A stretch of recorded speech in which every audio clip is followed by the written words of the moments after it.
Hello, good people.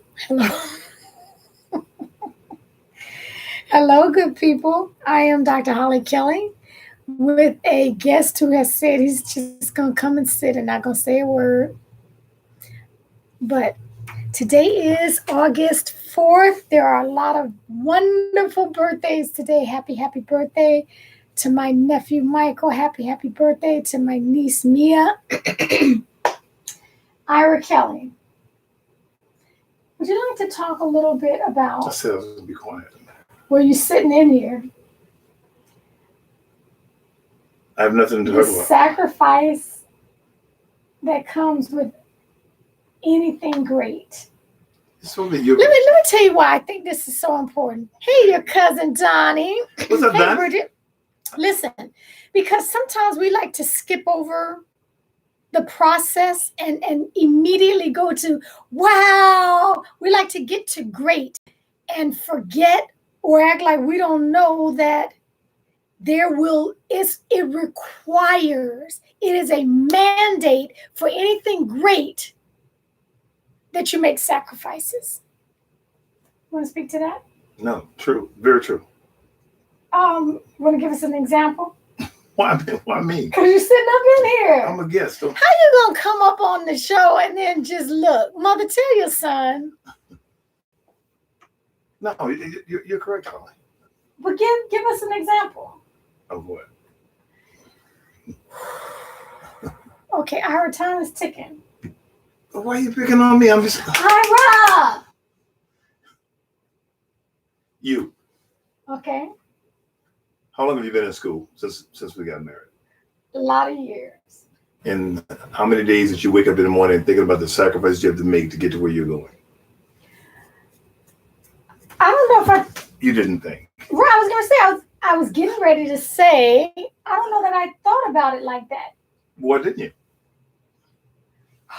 No, with everything that we do, there's a sacrifice like that. And if you go into school, you're gonna take on an extra job, or you decided you want to buy something more for the house. It's a sacrifice. I'm just saying, it doesn't just happen. Not only, it doesn't just happen. And let me say something, because for some people who think that it just happens, I promise you someone else is feeling the sacrifice. For those who just get up and do and get up and go, your family, when I got this last degree, I said my whole family should walk across that stage with me and get hooded with me, because it was a sacrifice. Even, I was doing some of the work, but they were sacrificing things. Anybody who sees and talks about wanting a good, wonderful, loving marriage, I promise you, there is a sacrifice being made. Anything great mandates a requirement. I thought about what Aziza, when Aziza was in high school, and I had to give up the weekends of playing golf for a year and a half to drive up to USC, sit in the parking lot. I'm just saying that to me that was a sacrifice in my off time, but a sacrifice that was worth it. Yeah. So and that was some of that. Hey, Miss Adrian, thank you, birthday girl. So even that was a program that she was in. We do not live in LA. College bound. Right. And she was in a program up in LA. Both the girls were, what he's talking about one in particular, but it was on weekends. And so when I was in school, he would have to give up the golf. That was a sacrifice, but it led to something. I'm just saying. And I got up every morning, took them to school. When they forgot the books, take it. And I'm not saying that as I'm complaining about it, but I'm just saying that it doesn't happen without a team. Yeah. So I just want to remind you that regardless of what you may see, we see it's like an iceberg. We see just the tip of the iceberg, and that tip can look like success. It can look like a wonderful marriage. It can look like a great physical health. It can look like, solid financial security. What we don't see underneath the water, underneath the success, is all of the sacrifice, the late nights, the early mornings, time away from family, time away from friends. What we don't see is the fact that you have to chip away at part of yourself. Anybody who starts out talking, if they're married and they're talking about, I ain't changing because you got to take me. That's a dead giveaway. Somebody who either has not been married very long or somebody who's not doing very well in a marriage. And see, it's sacrificial. Even your thoughts right there were selfish thoughts. When you were explaining the sacrifices, you were explaining what were your sacrifices because you were benefiting. The greatest benefit was you receiving education. You were saying you had to give up this and you had to give up this and you had to give up this. The sacrifice more so comes on the other side, like what I had to give up, or what the other spouse had to give up, or what I wasn't receiving. Correct. Those are sacrifices, which is why I said everybody should have been walking across that stage with me to get that last degree, because everybody sacrifices.